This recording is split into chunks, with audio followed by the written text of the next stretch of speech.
Hello दोस्तों, देखिए आज मैं आप सबों को प्रश्नावली 1.2 का प्रश्न को हल करने के लिए जा रहा हूं। आप लोग बिल्कुल ध्यान से देखिएगा और आप यदि ध्यान से और मन लगा करके देखिएगा तो जरूर प्रश्न आपको समझ में आएगा और उसका सॉल्यूशन भी आपको समझ में आएगा। देखिए क्या लिखा हुआ है कि जांच कीजिए कि क्या किसी प्राकृतिक संख्या n के लिए संख्या 6 पे n पावर अंक शून्य पर समाप्त हो सकती है। क्या हो सकती है? शून्य पर समाप्त हो सकती है। इसलिए हम क्या किए, यदि कोई संख्या शून्य पर समाप्त होना चाहती है तो उसका अभाज्य गुणनखंड में कम से कम एक बार 2 और 5 आना चाहिए।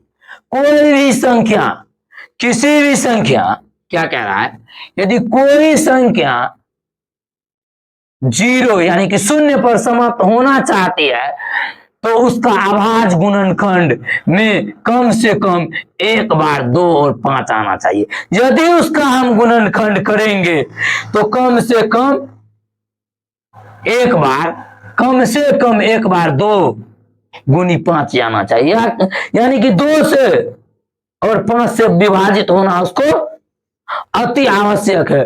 तो पर ही वह शून्य पर समाप्त हो सकता है। यदि 2 5 से नहीं लगेगा तो वह शून्य पे कभी समाप्त हो ही नहीं सकता है।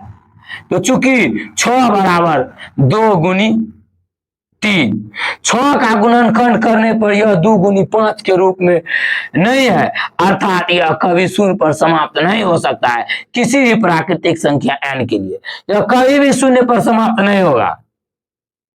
2 गुनी 5 के रूप में नहीं है यह, क्योंकि 6 का गुणनखंड करने के लिए यह 2 गुनी 5 के रूप का नहीं है, अर्थात यह कभी शून्य पर समाप्त नहीं हो सकता है।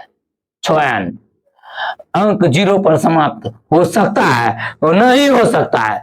क्यों नहीं हो सकता है? क्योंकि उसका अभाज्य गुणनखंड 2 और 5 नहीं है। जब तक 2 और 5 नहीं होगा तब तक वह शून्य से समाप्त नहीं हो सकता है।